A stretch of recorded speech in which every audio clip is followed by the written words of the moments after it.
you're here for today's video. So in this one, I'm just kind of talking about like spending time alone and the L Word as well, finishing that and moving on to Generation Q. And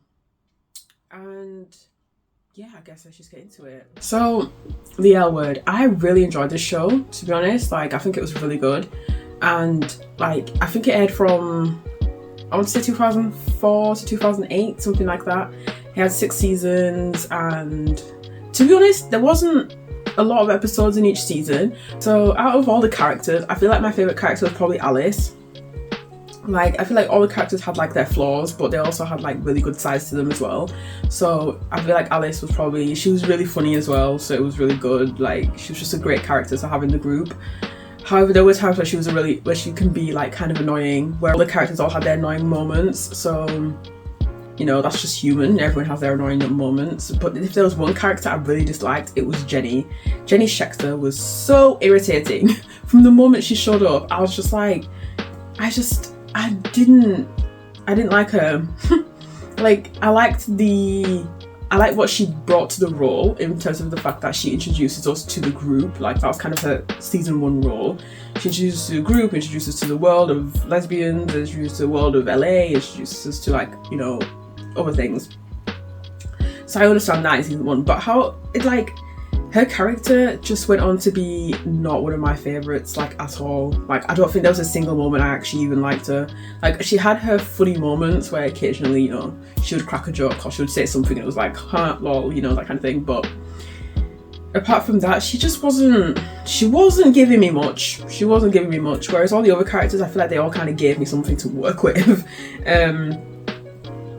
But yeah, I think in terms of like character development though, I would probably say Shane personally had the best character development. I'll try not to spoil too much, but Shane just kind of grows as a person.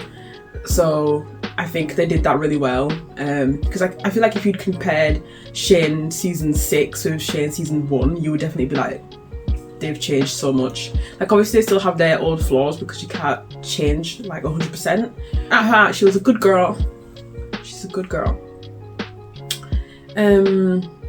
So yeah, so now I've moved on to Generation Q, which I am actually enjoying so far. It's only got 3 seasons though, so one of the things I kind of disliked in the L Word was, well, not disliked, but wished there was more of, was people of colour. And Generation Q definitely has more people of colour in it.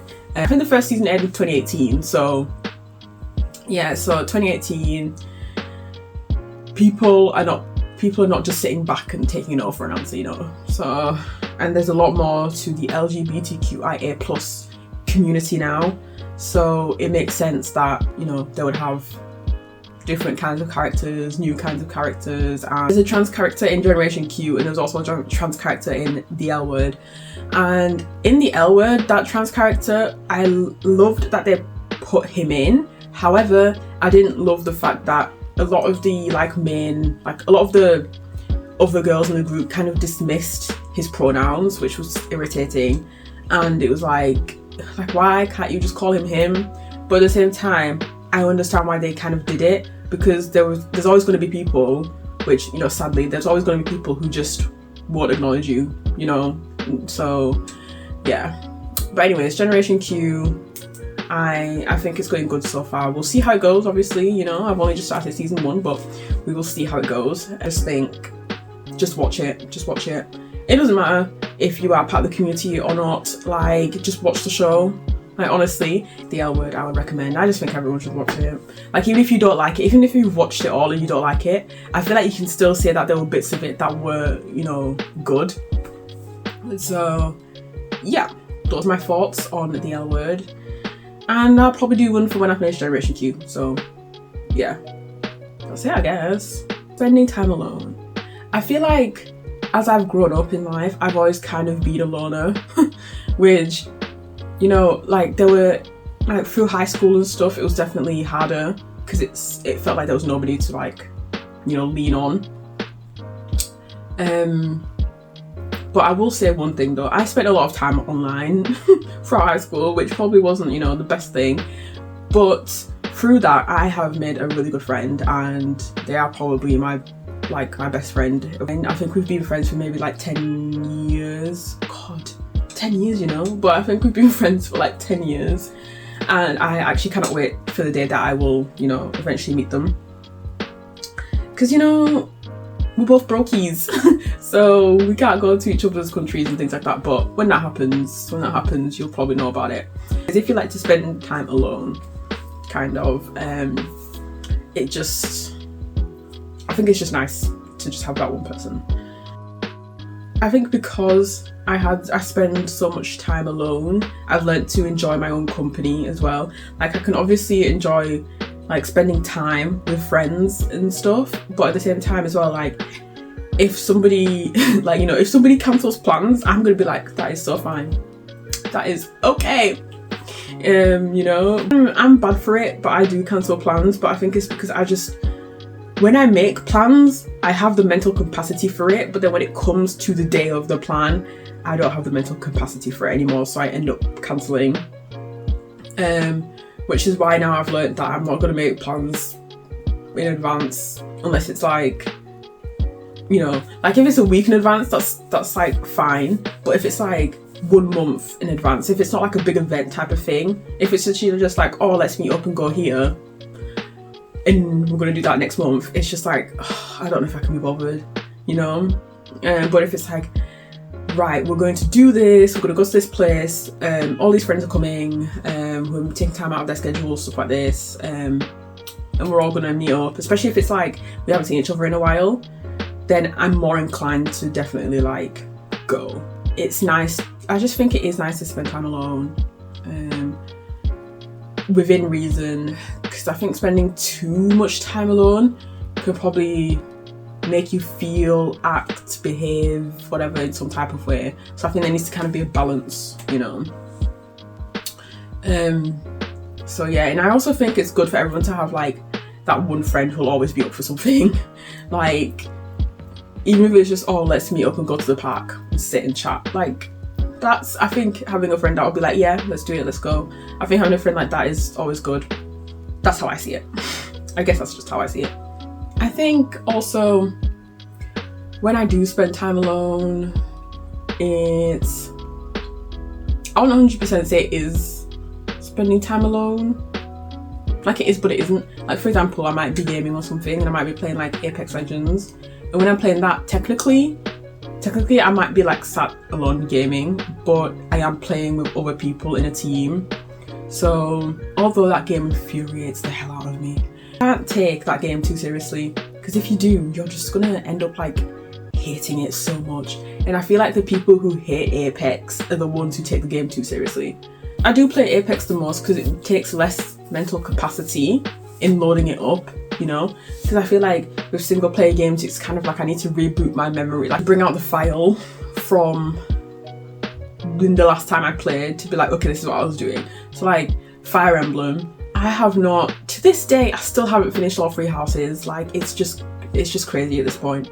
And I got this game when it came out, so yeah. I do plan to finish it this year though. The amount of brain, like, power it takes to remember what I was last doing is just too much, which is why from another video I saw, it was kind of saying like, when you're playing games and stuff, you can do like leave a notes page or a voice recording or something of what you were last doing, so you can kind of like just listen to that and pick it up, which actually did kind of work for me, because when I was playing, because I recently finished God of War Ragnarok, which, oh, that game is brilliant. That game is so good. So I recently bought Gotham Knights, which I didn't buy it full price though. I bought it like second hand, and I saved probably like 50 to 60 on that. I think I bought it for like just under 10, so yeah, not bad. It's going to take time to be by myself. I'm going to read a book, read my manga, play some games, whatever it may be, because I think it's really important to like once a week, twice a week, I don't know, just to take time to just be in your own company. I feel like even if you're an extroverted person and you thrive off of other people's energy, I feel like it's so good to take time to, you know, kind of reboot reboot yourself to then go back out and spend however many weeks doing whatever you're doing, to be busy. But to be consistently busy, you need the energy to be consistently busy. So to do that, you would need to rest and relax and, you know, get back to being at 100. Whereas me, I can only be at 100 for like a couple hours, and then I'm depleted for the rest of the week. So I feel like, so for me, when I have something consistently happening all week long, I am so drained by the end of the week, or like the following week. I'll just be like, oh my gosh, like. Penguin wouldn't talk to me. People still treat me like I'm just a sidekick. You may be surprised to learn Batman struggled with similar challenges early in his career. So for a time, he focused his energies elsewhere in the city. When word of his work got out, people were more inclined to cooperate. The city. We've been so focused on Batman's last case, we've let the rest of Gotham slide. Gotham may not know Batman is gone, but it certainly feels his absence. There has been a marked increase in gang-related crime. Along with whatever Penguin's really up to. Maybe if we interfere with his businesses and that of a few others, he'll feel more talkative. The life of being an introvert, you know, it's easier to spend time alone. You don't find your own like company. You don't find silence deafening or anything like that. Like you're okay with it. I think it's very important to like understand yourself and know how you want to spend time on your own. I think overall though, I do enjoy my alone time. I do enjoy being in my own space, doing my own thing without anybody disturbing me. Don't stress it. Don't stress spending time on your own. Don't stress doing your own thing. But also kind of understand that having company is also a good thing. So yeah, thanks for watching. Thanks for watching the video. I hope you enjoyed it. I hope you took some things away from it. If you didn't, then you didn't, but I hope you just enjoyed, you know, what's occurring. And I'll see you in the next one. As Kit Porter would say from The L Word, live the life you love and love the life you live. See you later.